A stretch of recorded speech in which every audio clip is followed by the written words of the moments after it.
Let's talk about The Courage to be Disliked by Ichiro, Kishimi, and Fumitake Koga. This book is about flipping the way that we think about happiness, relationships, and our own sense of agency.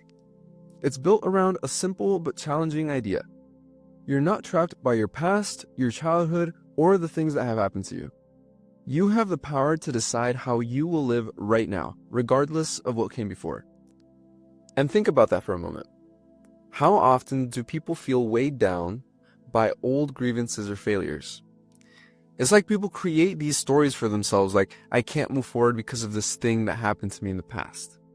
The book argues that this is completely self-imposed. We cling to these explanations because it's easier than admitting that we're in charge of our own choices. That might be hard for people to accept, but it's actually very empowering and freeing. One of the book's ideas is the concept of separating tasks. People spend a lot of energy worrying about things that they can't control, like what other people think, feel, or do. The book says to focus only on what's actually yours to manage. Your actions, your thoughts, your choices. If someone dislikes you, that's their task. Your task is how you respond to it. Here's an example. Let's say you hate doing the dishes. Someone else dislikes them too, but you still find yourself irritated when it's your turn. That irritation isn't helpful. It doesn't change the situation.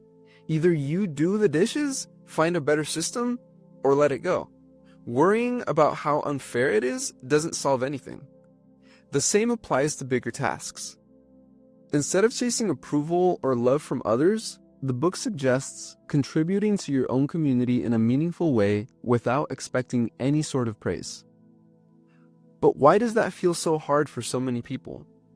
It's because they become used to the idea that their worth is tied to being liked or loved. They want to feel validation, but chasing that feeling leads to codependency. Instead, the book shifts the focus to contribution, making the world a little better in your own way. It's not about how much you receive, but how much purpose you find in the act of giving.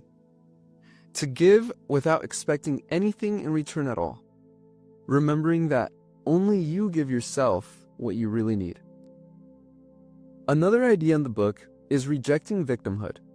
You might hear a lot of people saying things like, I'd succeed only if, or the past ruined me, and these statements feel comforting in the moment because they take the responsibility off of their shoulders.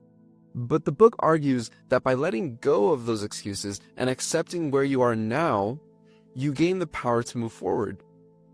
It's not about blaming yourself, it's about recognizing that action is always possible, even within limitations. The book also tackles comparison. On social media, it makes it easy to feel like you're falling behind. You might see someone's story or post, and then you feel like you're missing out on something. The book suggests that we're all moving independently, like points on a graph, each with our own path. There's no race, no competition, it's just your individual progress. When you stop comparing yourself to others, you free yourself to focus on what really matters, your growth, not theirs. This philosophy also reframes imperfection. It's not about fixing every flaw or striving for some impossible ideal.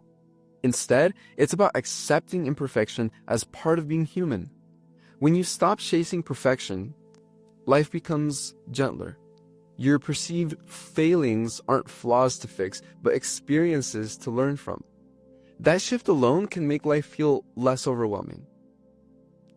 At its core, The Courage to be Disliked is about freedom. Not the kind that comes from avoiding responsibility, but the kind that comes from owning it.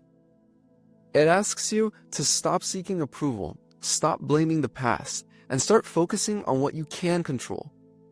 It might not be easy at first, but it's incredibly liberating. In the end, the message is simple but powerful.